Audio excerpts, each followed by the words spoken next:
This week, Donald Trump single-handedly crashed the global stock markets and then casually said, "Don't panic." It looks like hell just opened up in Malaysia. We made history because for the first time ever, humans orbited Earth's poles. Someone really made a vape connected to a Tamagotchi that dies if you stop puffing. We got India GTA 6 before GTA 6. And everyone needs to pay attention to what's happening in China right now, because for countries like the United States, it is terrifying. All of that and so much more today. Subscribe or else, let's see what we have today. Alex will tickle your toes at night. God.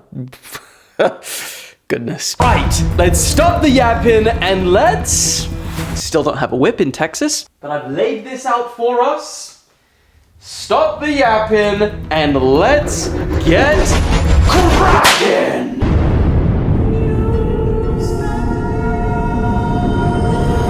Pathetic, I know, but it's as good as we've got. God, the day that we get back and we get the full whip again, I might just do a full episode of just whippings. Okay, so we gotta start off with, by far, the biggest news of the week. As I record, markets around the world are literally crashing right now. It is panic in the streets. And we got here in as little as, I think it was 5 days. Because as you already know, middle of the week on Wednesday, Trump announced tariffs on the world. Like, okay, 185 countries. Basically the world. I think there was only a couple of countries, like, surprisingly, Russia and North Korea, that got spared. Okay. Now, the biggest question for all of these countries that have been slapped with the tariffs is to negotiate or to retaliate. Which do we choose? For the vast majority of these countries, it's been negotiate. Because let's be honest, there are actually very few countries that are in a position of leverage against America that can actually meaningfully retaliate. So, with that in mind, around 50 countries have already contacted the White House this weekend alone to start those trade negotiations with Trump. The big aim for Trump with all of these tariffs is to reduce the trade deficit that they have with many countries. That essentially means that, if the US buys $100 billion worth of goods from the UK, but the UK only buys $40 billion from the United States, well, then that trade deficit is $60 billion. Trump wants to close that gap with many countries. And to be fair, you are already seeing some of them come to Trump already this weekend and saying like, well, we'll promise to buy more, invest more in the United States. However, some pointed out, and very validly, that the poorer countries that Trump tariffed, like Madagascar and Lesotho, well, of course, they're not going to be buying as much from the United States that the United States is buying from them. So I don't even know what they're supposed to do to reduce that trade deficit. Either way, though, there are a few countries like China, Canada, and Belgium that have chosen to retaliate. And they announced counter tariffs. Like the big one, China, they announced 34% tariffs on US goods. And boy, that did not go down well with Trump. He said, "How dare you do to me what I just did to you?" And so guess what? Literally before I recorded this video, he posted on Truth Social, and he said that China has until tomorrow, the day that you're watching this, to take back their 34% retaliatory tariffs that they placed on American goods. If they do not withdraw them, Trump said that he will impose additional tariffs on China of a staggering 50%. And he really capitalized additional. So I think, what is the tariffs currently, Alex? Show that. An additional 50% would be a total of that. So, I don't know, is it in like the 70%, Alex? I'm not even too sure right now. And they apparently will come into effect on April the 9th, so the day after you watch this. He said on top of those tariffs, if they do not take them back, then all talks with China concerning their requested meetings with the United States will be terminated. He said 50% more, and we're not speaking to you. We've got a good story coming up about China's situation, so get wrapped in for that. Anyway, all of this tariff news and tariffs, taxes, goddamn, it didn't go down well in America. Because huge protests on the weekend erupted nationwide. On the weekend alone, we saw the largest single day of demonstrations against Trump since he returned to the White House. There was an estimated 1,200 protests in all 50 states. Even Alaska? Seems crazy, but yeah, apparently. There were more anti-Trump protests around the world as well, in like Paris, Berlin, and London. Speaking of London, though, the UK's Prime Minister, Keir Starmer, well, he reacted to this whole situation by making a bombshell statement. Just listen to what he said. He said, "The world as we know it has gone." This seems a bit dramatic, but anyway, it could be true. Trump has done something that we don't agree with, but there's a reason why people are behind him on this. The world has changed, globalization is over, and we are now in a new era. Other things that happened in the wake of Trump's tariffs is Land Rover paused all shipments to the United States, Nintendo pulled Switch 2 pre-orders from Americans, oh my god, and Hyundai, they reported the second largest sales month in the company's history as people are flocking to buy American cars to try and beat these tariffs. And this is all while Ford, an American company, did the exact opposite. They said that not only will we not increase the prices, but they are actually discounting them, saying we are giving all Americans employee prices for a couple of months. They called the campaign From America for America. Now, as you'd imagine, all of this chaos isn't isolated. It hit the markets hard. Now, the following is from the time of recording, so it might look slightly different from when you watch this, but I don't imagine it could be worse. It could be worse. Now, as of recording, the US markets have pretty much just opened, and so all of the major indexes are down yet again. So 3 to 4% for most of them, and that brings the S&P 500's 3-day losses to around 13%. That's the biggest, drop in that time frame since the financial crisis of 2008. China, well, they didn't have a good night overnight. They suffered the worst single-day crash since financial crisis 2008. Hong Kong's market, they suffered the steepest single-day decline in nearly 3 decades. It got worse for Taiwan because they had their biggest drop ever, flat out, in their history. Japan, they had to halt trading. Italy is down, Saudi is down, Germany is down, France, UK, India, Australia, you name a country, yeah, they're probably down. Remember we said that Russia didn't even get hit with tariffs? Well, they're down as well. We're all cooked. And that's just Monday. So, got a long week ahead of us still. I laugh with tears in my eyes. NewsDaddy stock. No, NewsDaddy stock would be up. It's a great time for news, honestly. Unfortunately, let's be honest. But it's only going to get crazier, so you better subscribe. But, there are some words of reassurance, all right? Because Donald Trump said, do not panic. He said the United States has a chance to do something that should have been done decades ago. He said, be strong, courageous, and patient, and greatness will be the result. Damn, but what do you guys think? Is all of this chaos that's going on right now a necessary step for a better future for America and the world? Or is this the new normal? And we're cooked. Let me know in the comments, but we must move on because we've had a busy week and we need to get through it. Okay, let's talk about it. This is the subject that is a banger.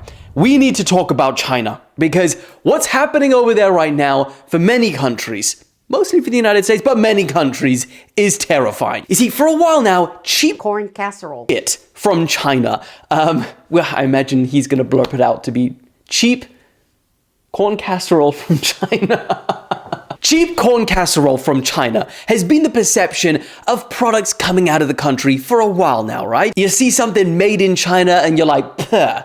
Joking, we're not always like that. But look, I'm making a point here. And for years, while companies like Tesla, for example, blew up, there was a real hesitation still to buy Chinese cars. However, fast forward 5 short years, and China's now exploded to become the world's largest car producer and exporter. Flat out. I mean, just look at that graph. Just how they skyrocketed above everyone. It's unbelievable. In fact, last year, 2024, China sold 50% more foreign exports of cars than the next largest foreign exporter of cars in the world. 50% more than second place is crazy. Their largest car company, BYD, has now also overtaken Tesla, which is currently the world's most valuable company, and they've exceeded them in both revenue and car sales. And it's only expected to get crazier from here. I know it's pretty crazy where we're at now, it's gonna get crazier because BYD's newest EV factory will span 50 square miles. I know that means nothing to you. It's the size, actually it's bigger than the city of San Francisco, a factory. That is a level of production that most countries, in fact, I don't think any countries will be able to compete with. And the thing is, it's not just electric cars. This long-term game plan that China has been implementing for the last 15 years is seemingly all kicking in now. Just this week, China's flying taxis were granted the world's first operation certificates. You might have even seen Speed fly in one. And for context, that is the final regulatory green light that they needed to start flying, meaning autonomous air taxi services will begin this year in China. That's crazy. Meanwhile, in the United States, Tesla is struggling to get regulatory approval for Matrix headlights. I mean, God damn. Also in the past 15 years, China's built the planet's largest high-speed rail network, 48,000 kilometers of track. But, you know, you're hearing a lot of cool stuff, but here's where things get interesting. Because Joe Biden attributed, China's meteoric rise to unfair business. And hear me out here, because I think he has a valid point. You see, unlike companies in the West, which are separate from the government, in China, they're kinda not. Meaning that if the CCP wanted to become the world's leader when it comes to cars, for example, they can just take enormous amounts of money and pour it into these private companies. Like, for example, BYD. And this allows these Chinese companies to bypass all of those really hard, struggling stages that companies in the West would have to deal with. With CCP government funding, they can rapidly expand and scale. They can have aggressively lower prices than the competition. They have reduced financial risk because they've literally got the Chinese government at their back, and ultimately they can flood the global market with cars that are not just cheaper than the competition, but more advanced too. I've been in those cars. They are objectively amazing and better than anything else I've been in. And the thing is, consumers don't often care about how a company has come to their final price. If it's cheaper and it's better, most likely they're just gonna buy it. And that is exactly why the US and many other countries around the world have implemented like 100% tariffs on these cars to make them more expensive. Because if they didn't, and they let all of these Chinese cars flood the US market, for example, they would destroy local companies. Because if you think about it, it's not just an unlevel playing field, it's an entirely different playing field altogether. And that's the tricky problem that we're in now. People in the West, I've looked at the comments on my TikToks and stuff like that. We're looking at all of these amazing things coming out of China, and then we're seeing, them asked like their own government, like the US government, saying, why are you purposefully not allowing us to have this? Especially at a time where there's a cost of living crisis. And so that's the question I want to pose to you guys. Is it fair for a government to protect local companies from unfair business? Or should markets just be left to decide winners and losers naturally? Genuinely, I'm very conflicted about this, so I would love to read your answers in the comments. But with that being said, let's move on. Also this week, we witnessed history, which feels like we witness history every week. Because for the first time ever, humans have entered an orbit over Earth's poles, north and south. And for context, this has never been done before, surprisingly, because most of the time that humans go up into space on a rocket, they enter in low inclination orbits. That's the kind of level where, the International Space Station sits and where those astronauts got stranded for 9 months with flat eyeballs. Don't bring that back. But polar orbits like this one, well, they go much further into space, like kind of where like the satellites chill. So while yes, we've had satellites go over the Earth's poles, humans themselves, we never actually have done this because it's a lot harder. It's more complex, it's more fuel intensive, and it's kind of just like, why? And that's why this is so much crazier as to like, why now, right? Well, a crypto billionaire named Mr. Wang, well, he paid SpaceX an undisclosed amount of money to basically send him up there with a couple of other people because, and that's the question, because we don't really have an answer to that. It's more just like, why not? So he had about 3 to 5 days, passing over the North and South Pole multiple times a day. And bro even posted this picture on X using his Mac, I think it is, or an iPad in space, saying, "Are we the first generation of digital nomads in space?" What a crazy picture. Imagine having the earth as a background for your picture, like the entire earth. That's crazy. So the question is, what do you guys think? Is this money well spent or well wasted? Moving on. Oh, this one.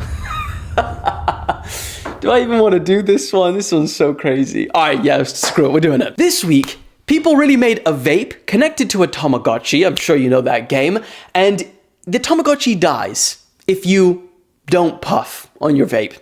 Now, it was made by students at a New York University event called the Stupid Hackathon. And originally, when they made this thing, the idea was that your pet, your virtual pet, would die if you puff, so to help you quit vaping. But after making that product, they were like, and I quote, they said, it would be kind of funnier to be evil. So they reversed it, and like they fully committed to the evil mode too, because they even came up with a satirical backstory saying that their product will help reverse the year-on-year decrease in kids vaping in America. That's crazy. They called it a Vapagotchi, and the pet's health is constantly falling, but it only gets a boost when or if you puff. So the question is, like, is this just a silly little joke product that would never hit the market? Or, if it did actually hit the market, would people buy it? I don't know, let me know. But moving on. Oh, and moving on to something just visually, what the corn casserole. Because it looks like hell. Literal hell just opened up and came out of Malaysia this week. Police said that on Tuesday, a YouTuber recorded a segment of something called rapid fire. Plausible. It is plausible. No, basically on Tuesday, apparently a gas pipeline exploded and it caused a massive fiery mushroom cloud stretching about 20 stories high. And this thing burnt for like several hours. The blast left this huge crater. It singed houses and cars around it, injured 145 people, including children. 67 people are being treated in hospitals, mostly for second and third degree burns, but luckily no one was killed. They said that restoring this area could take a full year. Onward. Oh, okay. Prepare yourself for this next one, because I don't even know how to describe it. Just strange and weird and insane. So this teacher, Christina Formella, well, she was arrested this week during a traffic stop for, here we go. Ready? Sexually assaulting her 15-year-old student. You wanna know what's crazy? Her husband was in the car when she was arrested. Excuse me, is my husband coming with? I really would prefer that my husband's with me. Of course. So you know what that means? Not only did bro get cheated on, right? It goes way worse. Because the guy she told him not to worry about was a minor. And then she gets arrested he has to watch her getting arrested for this as well. How many levels of worse could you get than just cheating? That might be the worst. Now, the police were notified about this whole situation after the boy's mother discovered texts between him and the teacher. And apparently, this happened during a personal tutor session. Christina says the allegations are completely false and that everyone just comes after her because she's good looking.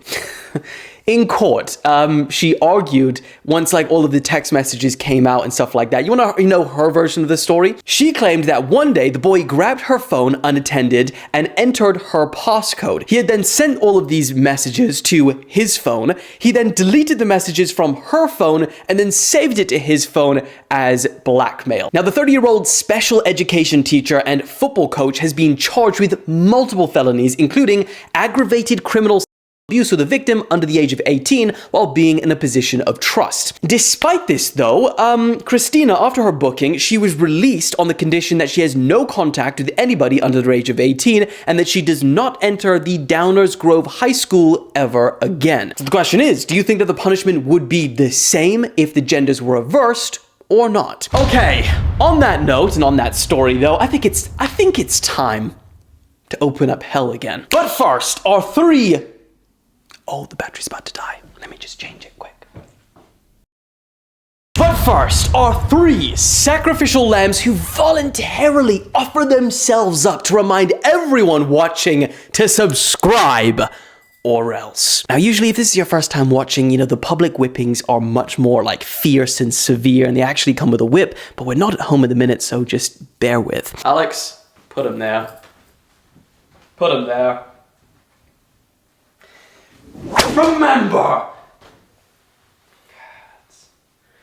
to subscribe to the channel.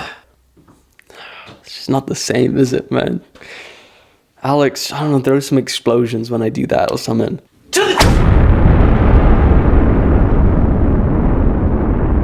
Because last time, Alex, I whipped them with a balloon, right? And I really rely, when I'm pathetic on this side, I really lean on you to make me better. And on that one, Alex, you let me whip them with the balloon and you added nothing. It was just so like... And I looked like a fool, a damn fool, in front of hundreds of thousands of people. I'll never stop remembering that. I watched and I was just like, it's just sad. Not even like a whipping sound. Sometimes Alex does this on purpose. You know, maybe I give him too much editing and he's like, fuck you, you know what? You don't even get a whip sound.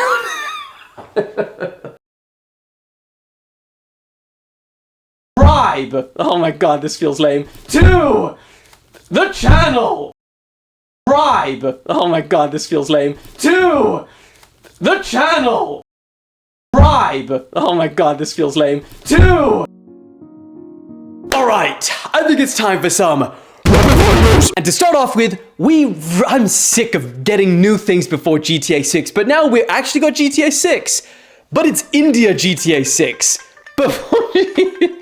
Now over the past few days, an account on Twitter called Trevor For Real has been posting videos of, you know, what GTA 6 would look like, but if it was set in India. And I'm not gonna lie, you know what, I want GTA 6, but this one's pretty epic. It was made by AI, if you can't tell, she's very AI, but it still looks pretty chaotic. Like, we got grenade launchers, supercars rolling through the streets of Mumbai, we've got carjackings, mopeds and bicycles, brawls in the street, driving in the freaking mountains, and even linking up with cashiers at your local corner stores. I mean, I'd play it. I'd goddamn play it. Next! TikTok was supposed to get banned this week.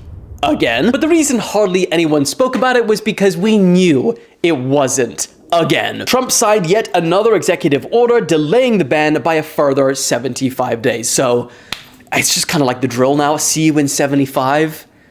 Just ban it already. No, don't. I'm joking. Next! An American YouTuber was arrested this week after he illegally attempted to contact the isolated tribe of the North Sentinel Islands. And as you probably know, it's banned for everyone to go there because if you turn up, you know, as your little foreigner, and you're harboring all your diseases, and their immune system, because they're so isolated, they don't have any of their immune, you know, defenses against the diseases that we hold, well, you could just wipe them out.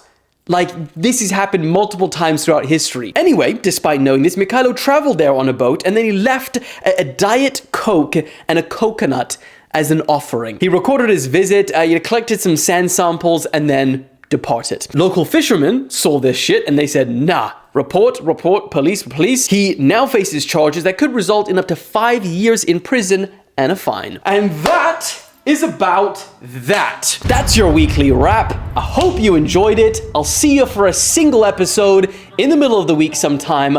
Just sometime. I love you. Thank you always for watching. And Alex and I will see you when we see you. Woo!